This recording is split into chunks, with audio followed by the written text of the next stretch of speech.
Good on mine. All right. Let's rock and roll.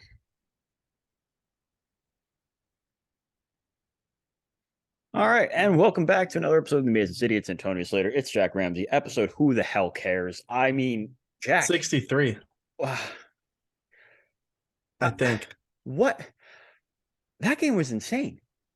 They actually 63, acted like a baseball game, like a baseball team. 63 is fitting because I think that's how many rows back Alonso's walk-off went. Well done, sir. Well done. I mean, I Or was do you want to thinking go about it. Alvarez's homer or Vientos' homer? Just say it. But I was thinking about it while homers. we're, just getting ready. In terms of overall wins, that might be one of the better wins in the past, not just this year, obviously, but maybe in the past 3 to 5 years. The only one that holds a candle Since they of a got good shot again. was the 7-1 comeback in Philly last year. I'd argue the Frazier homer against the That's what Nationals. I'm going back. We're going to back that. to 2019. Yeah, I mean, that's really, what I'm saying. In the once next 3 to 5 years, that's right. the best win this team has had, given all the circumstances, given how bad they've been the past few weeks, given that they're facing the best team in baseball, the one that's setting modern records for not even everything. just the best team in baseball, best team in baseball the last who knows how many years. Right. Coming into today, they were 33-11 or some shit like that. They've hit 86 homers this year in 40 some odd games.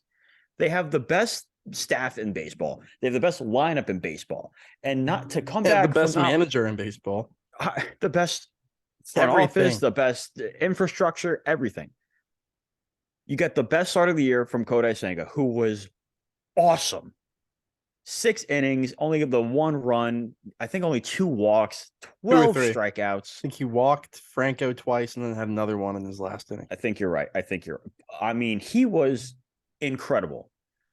And then you have Vientos come up, his first game here, home run, dead center. Alvarez hit one. I mean, holy shit, that was impressive. Down to, I think it was, I'm not sure, it was at least final out. It may have been final strike. Final out for sure. It was 1-0 count. Hit one. Oh my God, to Pluto. And then Alonso comes up in the bottom of the 10th. I worked tonight. See you later. I worked tonight and I was in the kitchen, so I'm listening to the game on the radio. Right. But they when Ottavino, no, before that, when they gave up run the top of the 7th to go down 2-0, the Siri homer. Right. I'm like, all right, I'm not. I still don't know how that ball came out. That was. I'm like, I'm not subjecting myself to this. I'm at work. Too much is. So I just turned the game off. Right. Look back at my phone. I see the Vientos homer. Right. All right. I'll turn it on. I'll put the audio back on. Lose the lead again. I'm like, all right. Within minutes. Yeah, I'm like, all right, fuck this. Like this is stupid. But I keep taking peeks, seeing what's going on. I see Kanigut's on, I see Marte's on, or Vogelbach is on, whoever, and and then I found out about the Alvarez home run because I was getting notifications for our liked tweets. Yeah. That's when I told myself I am not putting the audio back on. Yeah. You just kind of gotta let it ride at this point. No, I mean, and it's for as tough of a stretch as the Mets have had, this is about as backwards of a game as that they've played so far, because you got let down by Brigham, by Ottavino, and by Robertson. I have a hard time saying got let down by Brigham because, again, the home run he gave up to Siri, it was hit hard, but the entire time I thought it was going to go off the wall. But even though Siri pinned it like it was going to hit back to fucking Tampa, it scraped out of the ballpark. If this was last year, that's a double. He looks like an asshole. That's still a blown lead. But to my larger point, these are 3 of the 4 or 5 guys who've been so incredibly dependent for the Mets. Sure. And Brigham's going to be a dude for them for a little bit. He's going to have to. I mean, and he's been pitching like it between him Eventually Diaz, Smith, Ottavino, Robertson. That's a pretty not to count Diaz in that, but yeah, Rayleigh, Smith, Brigham, Robertson, Ottavino. That's a pretty solid back five in your pen. Right. That is the problem is just giving them a lead. That gets the job done. Right. And so today, or even just getting them into close games. Right. I mean, how many times does it said, it feels like Buck has his 5 good relievers, but he won't go to them unless it's tied or they're winning. Right. And that's why... and that's it. And when I saw Nagosic was in, my first thought to myself is, man, whoever starts tomorrow better not get blown up. Right. Or better not leave injured, because you just ran your only legitimate long man in the top of the 9th. Right. In a game that was not that it wasn't close, but you're what, down 2? Going into the 9th? Down 2. I mean, yeah, because that was after Lau hit a homer. Yeah. But so you're down 2 and you run out your long man for 1 inning, burning him for tomorrow. Right. And that was my first thought was, I think it's Scherzer tomorrow. It's McGill. Fine. McGill better give you length, or Drew Smith better be ready to go the 5th and the 6th. I mean, Tommy Hunter's gonna have to go 2 innings again. I doubt he's available tomorrow. He probably isn't. They might have to DFA. Oh, it'll be Josh Walker probably. Maybe. And I'm a big Josh Walker guy. It's a little side note. I've been a fan of his for a while, mainly for some other stories I can't say on the podcast, and I can tell you after. I respect it. Yeah, no, I mean, it's just some questionable. I mean, I'm down 2-0, and I get a text from someone of how long can this team go, or how far below 500 can the Mets go before? Sorry, I'm reading the Steve Cohen tweet notification. How far? Yeah. What did the King say? The game was like a classic boxing match. It's hard to imagine a more exciting game. We needed that win. Did you see me, Steve? Did you see my tweet about some of Steve Cohen's liked tweets? I sure did. DFA Tommy Pham? I thought that was going to be the move for Vientos. It was, yeah. I mean, I thought that was going to be the move. Not to get sidetracked from the conversation. And we'll get into that. Yeah. I know that's our next topic, but when you're down 2-0 and someone texts me like, how far can you let Buck, Epler, and some of these coaches go? Because like you're not going to impulsively fire Hefner. No, of course he's been great. You're not going to impulsively fire Barnes, considering how many teams wanted him. Right. Like you're not going to impulsively fire Chavez. You're not going to fire Chavez. You're not going to fire Hinsky. You're not going to fire anyone with the hitting staff. But you could. I mean, that could be your message sent. Be axing Kirby, axing Cora. Don Cheedy out in the pen. Some of these Buck guys. Yeah.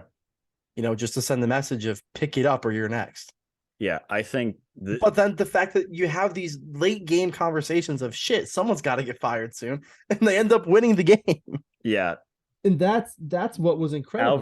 Alvarez and Pete, I think, saved this podcast from being a much different tone of, oh my God, this is the best win in 5 years of, instead of, we need to have a conversation about Buck, because let's face it, he's not the problem with the Mets this year, but my man, Pat he has Glynn, been great. Today alone, he had a couple questionable decisions, like going to Nagosic in the 9th inning with the close game when he might need length tomorrow. And listen, Nagosic's been solid, but he's not a 9th inning close game guy yet. Well, and it's just burning your long man. And for a 1 inning, you could have gone to 3 different dudes there. Right. You could have gone to Drew Smith. You could have gone to a bunch of different guys.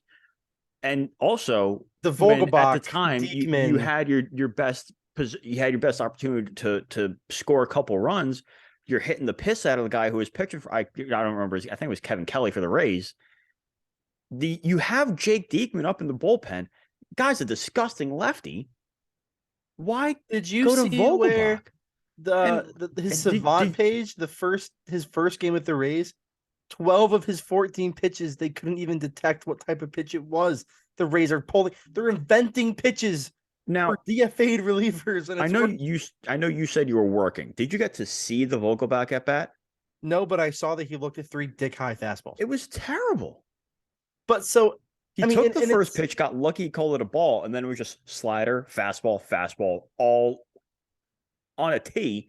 And every time he just like, all right, strike hit, strike and strike three. Right. And you can't really fault him because, like, I mean, there's no way where he goes into that bat saying, all right, I got this. He's going up saying, please fucking spike 4 in a row. Especially when. And it's not like it's Tommy Pham had reached base twice. And that's my biggest. And that brings me to my next point.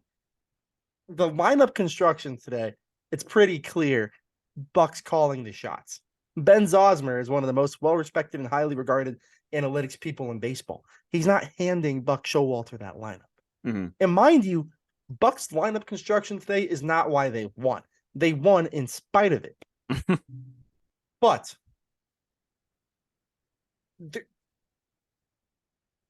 they're running Mark Canha out there as some lefty masher when he's been up since 2015 and has hit righties better than lefties every year of his career. You have talked about that since the signing. You have Tommy Pham, who this year is also hitting righties better than lefties. And Buck has had no problem starting against righties. But in a spot where it's Pham against a righty or Vogelbach against a lefty, and as Howie pointed out, he's hitting 130 for his career against lefties. Buck picked the far worse matchup. Yeah. And I think Mark Carrick made a good point on his Twitter feed. That there is a point where you know what Buck is good for, you know what his pros and his cons are, but you need to stop acting like he's some baseball wizard who can pull these random matchups and success out of his ass. That's never been who he is. Yeah. He's not the guy to get the most out of all his players. He's the guy to keep a clubhouse. To the platoons at this point. Right. And the sad thing is the Mets, like the people who are involved in that, like the decision making, the lineup construction, who's starting, who's not. Because it's not the front office. I know 29 other teams in baseball probably do that. Well, probably not the Rockies. 28 other teams in baseball probably do that. The Mets aren't one of them. Right. So whoever's involved in that decision, whether it's Joey, Wayne, Chavez, Hinsky, Buck, whoever, they probably think they're outsmarting teams like Tampa who are going with an opener by going with their own offensive opener. You can never outsmart Tampa. What is the beautiful golden age-old quote about Tampa? I love this trade for the Rays. Who'd they get? What'd they give up? Yeah. And it's perfect every time. Every time. Fucking Fleming, D3. Yeah. Webster. Yeah. Not even Webster. Weber. Not even like the half-decent college basketball school. Weber. A D3 program. Luke D3 Raley kids out of nowhere. I mean, Isaac Paredes was... The Tigers gave up on that guy. They got him for like a bag of balls. They got Jose Siri for a bag of balls. And now he's suddenly the best defensive center fielder in baseball. Brandon Lau was 150 pounds soaking wet in college, who hit 8 home runs or something like that his entire college career. Now he's one of the best power hitters in the game. I think I weigh more than him. They just know how to develop these players, and I don't know what black magic voodoo they do, but it works every time. And it's just, as for the initial point, the in-game decisions were asinine, and there is a conversation to be had of what information is Buck working off. Is he just going off his gut, or does he have something in front of him saying, all right, this guy throws this pitch way too much. We think Vogelbach will have a better chance to hit it if he throws a shitty, or like if they're thinking, Diekman has thrown a lot of shitty sliders this year. Vogelbach is doing great against shitty sliders. That's a better matchup than Pham and Kelly. Or is it just, he can walk more than Pham does, and I'd rather the lefty in case. Was it Canha up after? In case Canha gets in. And even then, Canha can't fucking hit lefties anyway. Marte. Oh, well, great. Singles machine. Starling Marte's got 5 weeks without an extra base hit. It's not like, I mean, ever since they dropped him in the lineup, he's been hitting a lot better. He's hitting damn near 300. But how many of those are flares and loops that are falling in? Listen, before we saw that before the drop, it was a ground ball to short every time. Right. So I'll take the flare over the first baseman's head, or the occasional liner to center over a weak grounder short again. Yeah, no, and that's completely fair. But no, I don't. I think if the Mets lost tonight, the conversation starts to go to the job status of Buck Showalter, because at a certain point, the Mets don't have a under 500 struggling roster on the field. Right. That's not the roster that they've put out. No, we talked about it. At a certain point, look, Billy Epler by any means is not a great general manager. Sure. He has done his job. He's gotten some good value. I mean, he gave up nothing for Jeff Brigham. Right. Dominic Leone is going to be a solid pickup for them. He grabbed him off the street. Right. Robertson is looking like a steal even after his faults tonight. Senga looks great. Senga looks like a better long-term investment than Bassett Walker. DeGrom's shoulder his elbow is already falling apart. And, this dude had to sit and make the decision of, okay, we're not caving to his demands. Walker has gotten shellacked this year. The only like 7. The only debatable moves are Quintana for Bassett. But even then, I don't think that's how the Mets looked at it. Right. I think the Mets looked at it, Senga or Bassett. Go all in on Senga or go all in on Bassett. And then you're looking at a Walker and a Quintana. And even if Quintana comes back and makes 16 starts, you're probably still getting better value out of him than you're getting out of Walker because his contract's up after next year. Mm-hmm. And for all of the faults people had with Billy Epler for his soft deadline last year, who are the guys he would have been trading? Vientos, Mauricio, a guy like a Vassal. Mm-hmm. These are pieces that are looking like they're going to be possibly keystone pieces for this franchise moving forward. Because if there's one thing the Mets can't keep doing is paying, combined $25 million a year to the likes of an Escobar and a Canna. Right. And paying $30 million a year to the likes of a Quintana and Carrasco. They're good pieces for what they are. Sure. Especially a healthy Carrasco is a solid, probably a top tier number 5 starter in baseball. That's why they picked up his option. But you can't keep paying your 5 starter $14 million a year, whatever it is. You need to be able to develop those on their own. Tyler McGill might just be that for the Mets. Took the words out of my mouth. Mike Vassell I am very confident in saying will at the least be a number 5 starter for them. I mean, he's right now, I think we can confidently say he's the best pitching prospect in the organization. I'm the most confident in him. And that always comes back to what do you look for when you're looking at prospects? Right. It's the floor or the ceiling conversation. Right. I think he has the highest floor in the organization, not counting Jose Budo. Being that he's already made multiple major league starts. So it's like a Beatty Alvarez conversation. Other guys may have a higher ceiling, but his floor is the highest. I think Blade Tidwell has a legit number 2-3 starter ceiling. But this is the exact conversation I had with someone earlier today. Right, but I'm not confident in saying that Mike Vassell has a number 2 or 3 ceiling. Right. But if one of those guys is going to fall apart, it's going to be Tidwell, not Vassell. But again, to my initial point, you could have faulted him all you want. But it's now seeming like the guys that he held on to are going to be difference makers. And if you're the Mets and you get to a point where you have to look at Showalter versus Epler, there's only so many moves the general manager can make. And it's clear Buck wants to play his guys. He wants to get Escobar and Pham in. He wants to keep Canna in every day. Yeah. And if that comes at the price of sitting McNeil, he's willing to do that. And it's weird, and I don't like it. And I think it's brewing a very bad power struggle that no one will come out on top in. That'll result in the Mets cleaning house. But hopefully it doesn't get to that point. If it doesn't get to that point and things get resolved quicker, you just hope Buck starts to find trust in these guys.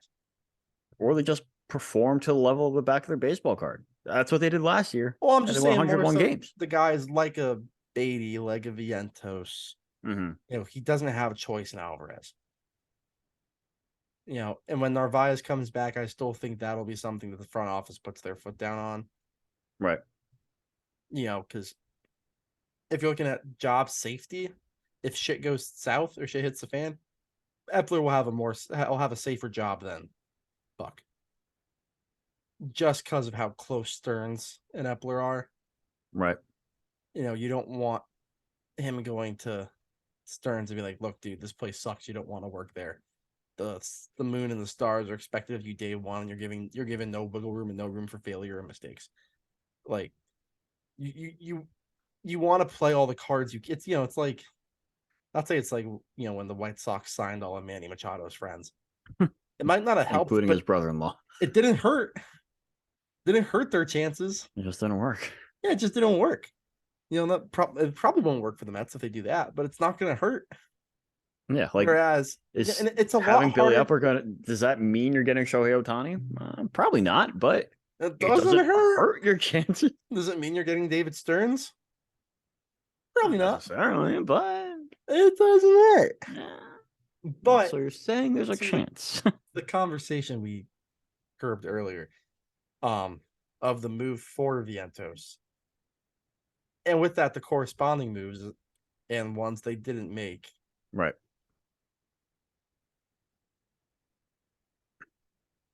I think it was the right move, and I think it's worth holding on to Pham for a little bit, just for the sake of roster flexibility.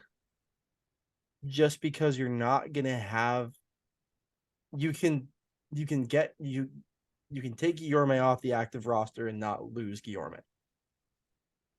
Mm-hmm. You can't get rid of Pham without losing Pham, and I think it's still too early. And I've been saying this to a couple people.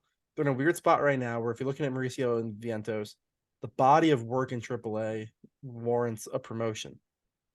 Right. But it is too soon to start ridding your depth. And outfield depth at the upper levels, it's minimal at best for the Mets. Right. So you're a starting outfielder injury away from McNeil being an everyday outfielder or Pham being an everyday guy. So I think it's too early to start making decisions like that. So whichever move kept guys around in the organization, I think was the one they were going to make the whole time. Right. And they're going to have to make that decision again Friday. If they don't roster Gary Sanchez by Friday, he can opt out of his Mets deal. That's very true. And that's the decision the Mets are going to have to make. Because Tomas Nido does not have options. Michael Perez does. Mm-hmm. And he will be optioned. But the future of Tomas Nido is not certain. And not that $1 million is what the Mets are going to haggle over, but they bought out his last arbitration year next year. Mm-hmm. So he can't be non-tendered or gotten rid of, and it's you're on the hook for this year and that's it. Right. You're paying him that number next year unless someone claims him or trades for him. So even if he's released and signed somewhere, the most he can make next year is the league minimum, because he'll be making over the league minimum for the Mets. Right. So that's another interesting decision in and of itself, because you're also at that point saying, yeah, this dude we picked up off the street not even 3 weeks ago is a better option than you. Better offensive option, that's for sure. He might be a better defensive option right now too. I mean, Gary Sanchez has turned himself into a league average defensive catcher. And for as great as Francisco Alvarez has been defensively, it feels like every other stolen base attempt, he's dropping the ball on the transfer, or he's not receiving it right, or something. Yeah, listen, the pitch framing is off the charts. The pitch framing is fantastic. The blocking is very good too. He has a strong arm. It seems to be an accurate arm, but it's right. It's what comes between catching the ball and getting rid of it. Now, is that not that it's his pop time? Right. I was going to say, now, is that a pop time thing? Is that a transfer thing? Is that a transfer thing? A pitcher taking way too long to get there? Like Ottavino, it's a transfer thing. It's 3.5 days to get to the plate. It's definitely a transfer thing. Because even just looking at the numbers, his pop time is a top third in the league. Right. It's fine. It's good. It's where you want a rookie to be, especially one that was not considered a good defensive catcher. It's definitely a transfer thing. And you think it's gonna be a little bit easier to work out than picking up a pop time or just trying to get him a strong arm. Right. Dealing with that is definitely a lot easier. But that being said, it is something they're going to have to figure out. Because it's not like, with the rule and changes. Time. He's 21. Right. Is he but with the rule, yes. Okay. But with the rule changes and with the new game, that's you got to pick it up quicker. Right. That's not something that you can just kind of brush aside like you used to be able to be. Right. I mean, even when the Mets had those awful defensive catch, when the Mets had Plawecki and d'Arnaud and had the likes of Matz and Syndergaard on the mound, that's like the way they were getting ran on is still felt not nearly as frequent as just how often guys are running now. Can you imagine that tandem, like that version of Syndergaard, that version of Travis d'Arnaud, like today? They'd average like at least 3 stolen bases per start. I mean, Alvarez has a better arm, and guys are quicker to the mound on this staff, and they still stole 7 bases today. 7. Travis d'Arnaud behind the plate, it might just be a track meet on the bases. Yeah. But listen, I don't want to bury the lead and bury the biggest talking point here. The Mets played like the Mets today. They did. They were still quiet the first few innings, but once they got to the Rays bullpen, which was their thing last year. Right. They would draw. I mean, granted, what they're not doing is they're not drawing out at bats. No, they're not. Like Josh Fleming is by no means like a top flight starter. He's barely a starter, and it's not a shot at him. It's just how the Rays handle him. He's a legit major league arm. Of course, no, he's a good arm. But he shouldn't be 5 innings, 63 pitches, 2 hits. That's my point. Like, and here's my biggest point where I think they're going to be different from next year or from last year. And hopefully this is going forward with them. And in theory, there are more guys on the way. And hopefully after today, after what they did in this game, they go back to the ways of what they did last year. Because innings 6 through 9 was the 2022 Mets. They're drawing out of bats. They're making contact. They're putting ball in play. They're getting hit by pitches. Here's why I'm going to say hit one to Saturn. Here's why I'm going to say that's wrong. Because last year's team, even going into the year, you were worried about power. Yeah. Confidently, I remember you and I saying there were 2 guys who could hit 30 homers. Right. Pete, Lindor. Right. There's a chance, like you figured Marte, Canna, Nemo, McNeil, Escobar, McCann, if he had a decent year, range. They could all hit double digits. Yeah. No, you figured like if James McCann hit 240, he might put 10 out. Right. He never did. Granted, he's hit some tanks for the Orioles. No, yeah. But he's still hitting like 130, But the Mets now, on days where they run out, Lindor, Pete, Beatty, Vientos, and Alvarez. All those guys have 25 home run power. Right. If we're just talking raw in-game power, raw power and in-game power, that's 20. All those guys have 25 homer power. Sure. I mean, it's going to be a little tough to do this math off the top of my head. And I won't do it for Vientos. But Alvarez has 4 homers so far this year in 26 games. He was averaging about 1 every 6 games. Let's see. 162. So it was 4 in how many games? 4 in 26. 27 homers over a 162. And that's including when he started hitting, when he came up and he was hitting 067. Right. Beatty has 3 homers in 25 games. 25 homers over 162. Vientos has 25 homer power. Alonso's more than halfway to 25 Vientos has homers. 1 homer in 1 game, so that's 162 homers over 162 games. That's pretty easy right there. Exactly. He's setting records. I mean, even Lindor. Alonso already at 15 is stupid. I mean, Lindor's got what, 6? 6. He's got 5 or 6. The last season in which Francisco Lindor played at least 140 games and did not hit 25 homers 2016. When he was what, like 23? It was his first full year in the bigs. I mean, every year since there's only 2 other years he hasn't played at least 140 games. 2020, 2021. But 2021 in 125 games, he hit 20 homers. And that was when he was not good. No, but those numbers are kind of mirroring what he's doing right now. But you actually cut. I didn't hear what you said. Beautiful.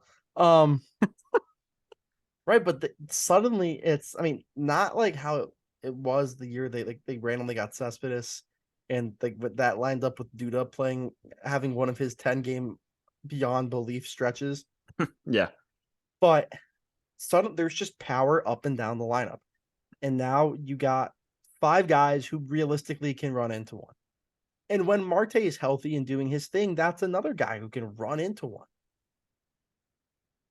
And that's something the Mets have been missing for a while now. Yeah. And not counting the juice ball years, it's really what they've been missing since early 2016. Yeah. Because you had Duda, d'Arnaud, Cespedes when you played. Right. Yeah. Neil Walker, eventually Jay Bruce. But like, you had guys who were more than capable of running into one. Kadire could have ran into one too. Right, yeah, in 2015, Kadire, Wilmer. Like, you had guys that were more than capable of legitimately just running into them. Yeah. Especially on the stretch in 2015 when you had Wright, you had Cespedes, Murphy, Duda. I mean, you got guys that legitimately could run into one and hit a tank. Grandy. Right. Like, they have not had that, not counting the juiced ball year. But in 21, I mean, if their power wasn't from McNeil, Lindor, or Alonso, where was it coming from? In 2021, was he there in 21? Yes. No. Was 2020 his last year? 21 was the first McCann year. Oh yeah, so definitely. But like, they didn't get any from McCann. JD Davis was not doing it in 21. What was it? Kevin Pillar, Jonathan VR, the bench mob. Jonathan VR was a stud. Of course you thought that. But no, I mean, this is the first time in a long time they've had legitimate power up and down the lineup. And it's not like, okay, we really got to get these guys in. Mark Vientos is your DH right now. He played third today, but he's the DH. He's in the lineup 5 times a week. Right. Brett Beatty's in the lineup 6-7 times a week. Alvarez is in the lineup 6-7 times a week. I'm surprised how often they've made him play. Like, even day game after night game, playing like 4 days in a row. Like, well, I mean, but the problem is, and this is where the Gary Sanchez thing comes into play, is they don't really have a choice. Yeah. Because Michael Perez, aside 4-hit game aside, besides the 4-hit game, had a 550 OPS in a hitter's league. I mean, Michael Perez is the argument for the level of play is better in AA than in AAA. Michael Perez is the argument. Michael Perez and Dylan Bundy being an actual battery. Mind you, Dylan Bundy, who got ejected for sticky stuff today in Syracuse. He's got a 10 ERA. He's got a 10 ERA. He's given up like 11 dingers, and he got ejected for a foreign substance. Yeah, that might be time to pack it in, my guy. And it's just, but legitimately, not to get ahead of ourselves and to kind of reel back, it's still a tough schedule. No, I mean, yeah, and you still have Cleveland coming in after this. You're going to get that middle finger Andres Jimenez homer.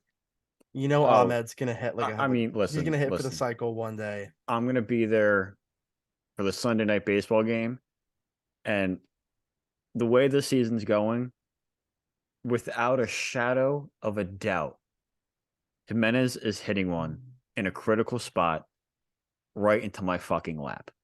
And you just know it's because of how bad he's been this year too. It's going to be so fitting because the Mets give up more home runs than anybody. Cleveland has hit fewer home runs than anybody. Cleveland has one of the lowest slugging percentages since like 1950. Something's got to give. Something's got to give. And Listen, I love our guys, and I'm hoping today was a jumping off point going forward, but their team slugging is 341. Brother, it's bad. It's really not good. Their team OPS is 645. At least the Mets have one over 700. By the way, Tampa's team OPS 859. I was gonna guess 875. And Atlanta's at 809, and that's it. And that's the only teams over 800. So, I mean, tomorrow you got McGill and Taj Bradley. You're lined up for Cookie and Cal Cantrell on Friday. Scherzer and Beebe on. And then Verlander versus Bieber on Sunday. And both guys coming off of by far their worst performances of the year. And probably their worst performances of just more than the year. Yeah. Quite some time. I don't know if you got to watch much of the game from Verlander. I did. I didn't think he looked that bad. It felt a lot like the Sanger start in Cincinnati. Yeah. Where you look up and you're like, fuck, you have 5 runs? Yeah. Like the first home run to Paredes, it was a little unfortunate. Like he hung a curveball. There's nothing you can do about that. The other one, I mean, grazed the foul pole, was another homer. And then I forget how to give up the 6th run. But like, I think a Siri homer. That's right. Thank you. No, that wasn't him. But another kind of homer, you're like, that's not a bad pitch. Yeah, I think he's been looking pretty good so far in the first 3 starts. Hopefully I didn't just mush the hell out of him. But I'm not concerned about him. Brady's went yard twice and Siri went yard. Okay. I thought Siri was later in the game, but I guess not. But it's also like, you know, I mean, when you're playing from behind almost every game. Right. You know, but again, it's also the best lineup of baseball. Right. You know, but there's just a point where 1-0 doesn't feel like 1-0. You know, and they've gone like what 3 or 4 games now without giving up first inning run. You know, knocking on wood. But that's at least kind of turning around. Yeah. But I mean, tomorrow you have Bradley and McGill, and I think a series win at home against Tampa. Man. The way that it's gone for them lately. I'm glad you went optimism before I did, because that's usually my shtick. I'm not going optimistic, but I'm saying you almost have to. Right. Like, because after a win like tonight, how do you not get optimistic? You have to. It could very easily die when. Oh, if you lose 4-0 tomorrow, it's all null and void. If you know, when I look at the lineup tomorrow and Alvarez, Vientos, and Alonso are all on the bench, I just might not watch. You know, there are other things in life to do. Right. I'll go for a walk or something. But it's not a must win, but man, things feel a lot better if you do. Oh man. And it's just losing the first game, but still taking the series at home when you're bringing in another good opponent. Not that the Guardians are blowing the world away right now. No, but they won their division last year. They're still a very good team. They're only 19 and 23, but you know, if you can get one more win going into that, you start to think, you know, you get back to the mindset of just win the series. Right. I mean, how often did we say that last year? We said it every damn episode. Just to win the series, just win the series, just win the series. And if you can get that win, especially in a McGill start, and not that there's anything against McGill, but you're looking at this now, you're 4 or 5 starters. Sure. If you can get big wins in their spots, if you can clinch a series in their spots, things look up. That's what good teams do. Right. I mean, how many times did the Mets have Taijuan Walker or David Peterson or Trevor Williams or Carlos Carrasco going in the rubber match of a series last year, and they picked up the win? Right. I mean, and just going beyond the actual on the field part, that's confidence, man. That's going in the right direction, and that's something they need to do, because, I mean, after this, you got 3 with Cleveland, 3 in Chicago. Are they off Thursday? Off Monday. So is it 4 with Cleveland? Well, tomorrow's Thursday. Today is Wednesday. I'm assuming you still have to be up at 5:45 for work.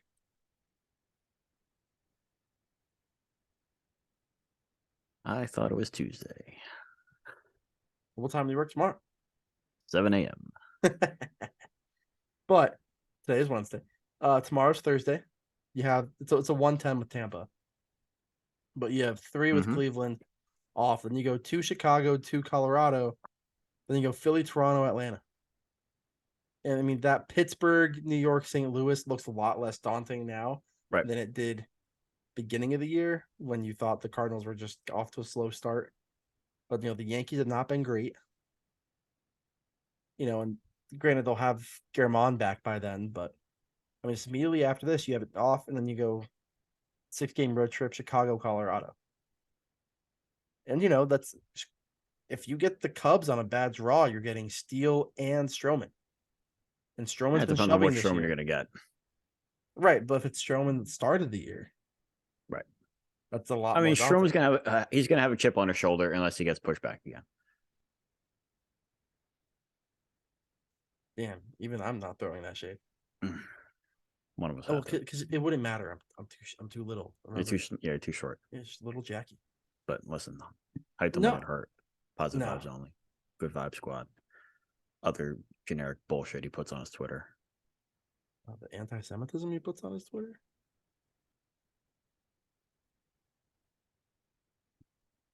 Oh, people don't forget about those things.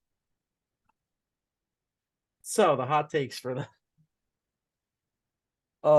just assuming that we record for the sake of the conversation, we'll say we record on Monday on their off day, because god damn, they have the next 4 Mondays off. I want to start recording. Dude, they have like every Monday off. They don't play a single Monday game in the month of July. Wow. They have 8 of the they have 9 of the next 11 Mondays off. That ain't bad. I'm gonna ask just to start working every Monday at work. There you go. God damn. I probably will. 22, anyway. 29, 5, 12, 3, 10, 17, 24, 31. Then they have 2 off in September. And the season ends on a Sunday. So they just don't play on Mondays anymore. That's wow. I mean, that'll be great for Monday Night Football. Week 1, 2, and 3. Yeah. But wow. Wow. Okay. Well, I mean, assuming, do you want to just start recording on Mondays? Depending on work schedules and no, yeah. That's starting Monday the 29th. I'm off every Monday at 2. Either 2 or 4. But all right, well, assuming we can record again. We'll say Monday, since we want to start getting on that weekly grind. The next 4 games.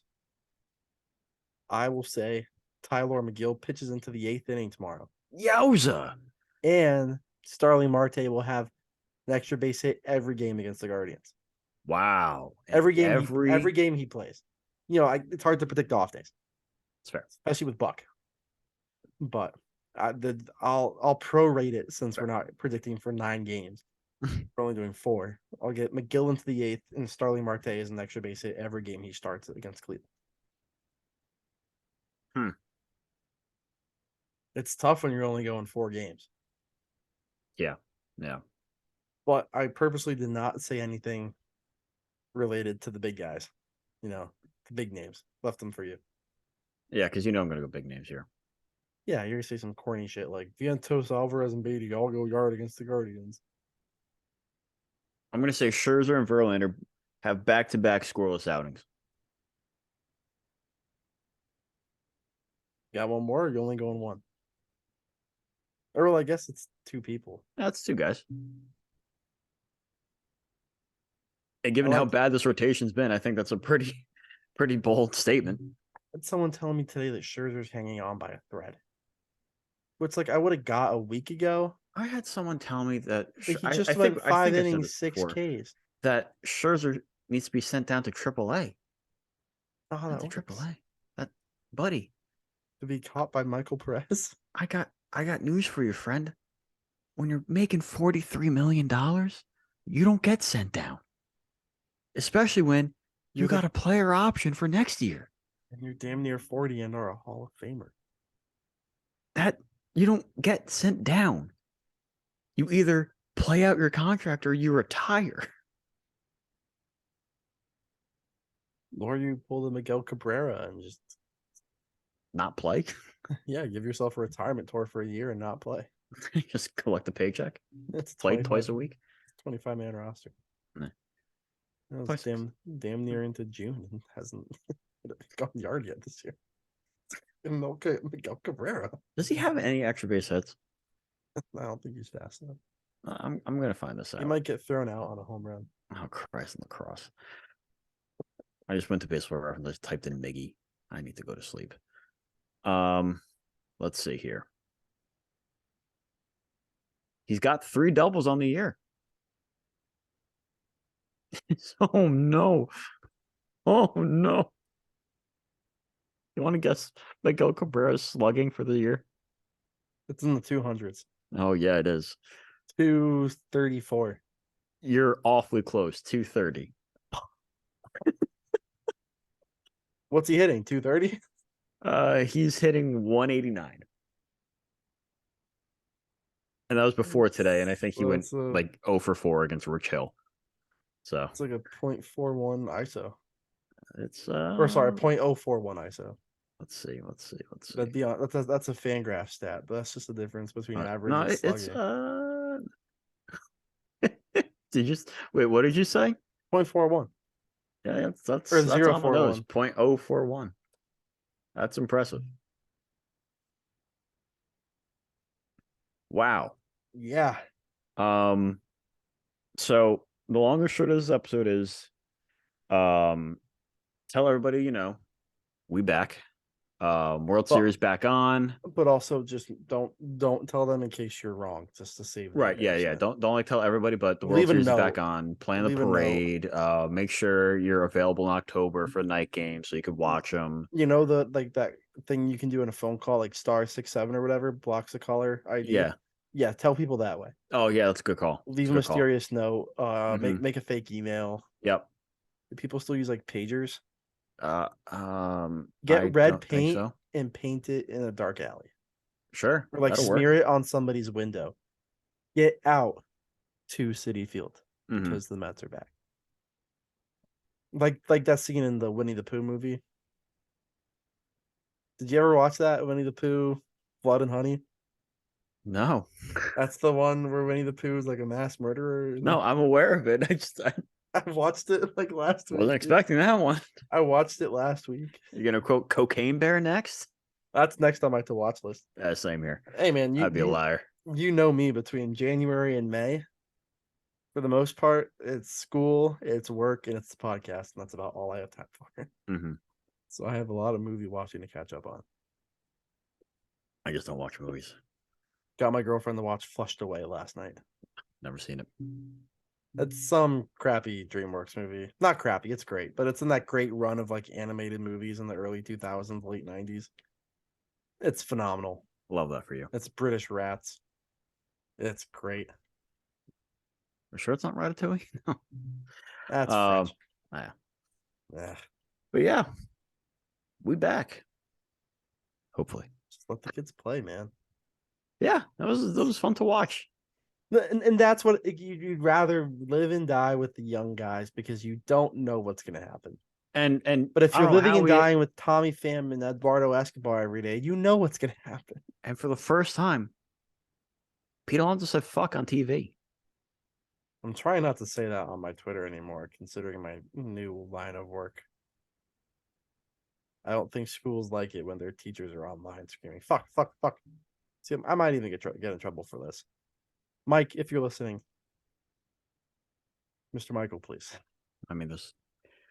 No one listens. Here's why I don't really curse on my personal account. So, well, who's gonna come yelling at you if that happens? The man all the way up. Well, no, but if he does, let me know. I got some things I'd like to say to him. Oh, so do I. And they're all positive things. And on that note, before either of us get fired. But yeah, that was a great game. This team needed that win. I don't think there's a team in baseball that needed a win like that more than the Mets. Probably again. Like a serious team.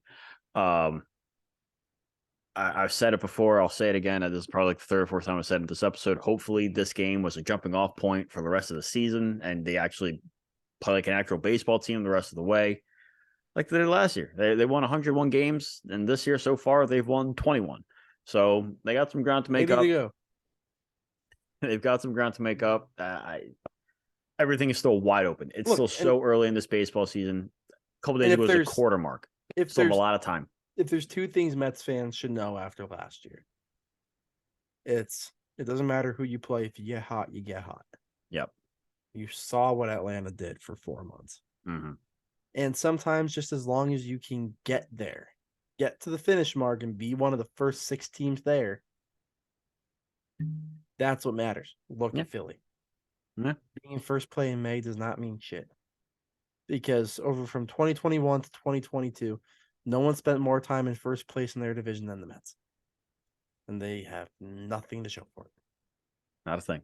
Not even a division title. A sad wild card banner and memes of when Zach Scott said he didn't want to disrupt the clubhouse function.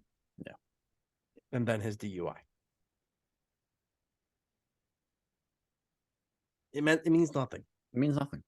Just figure it out and just look at the rest of the National League, like how wide open it is. Yeah. St. Louis sucks. Everyone else in the NL West side from the Dodgers Pirates sucks. Were 10 games up, a week ago? And now they're in second place? Well, mathematically, I'm not sure about that. Yeah.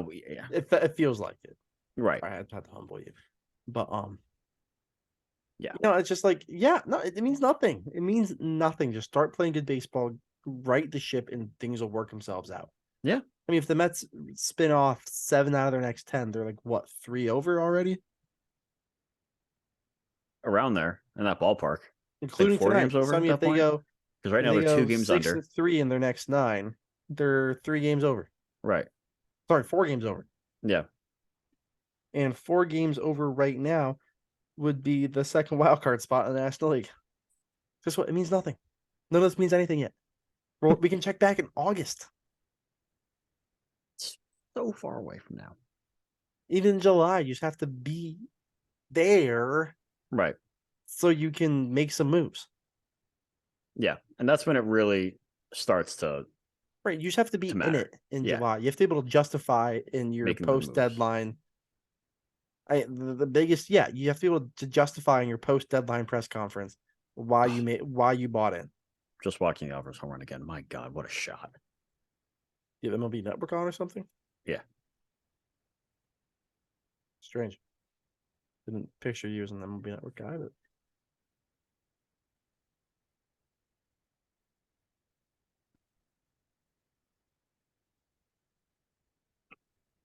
all right, for Antonio Slater, for Jack Ramsey.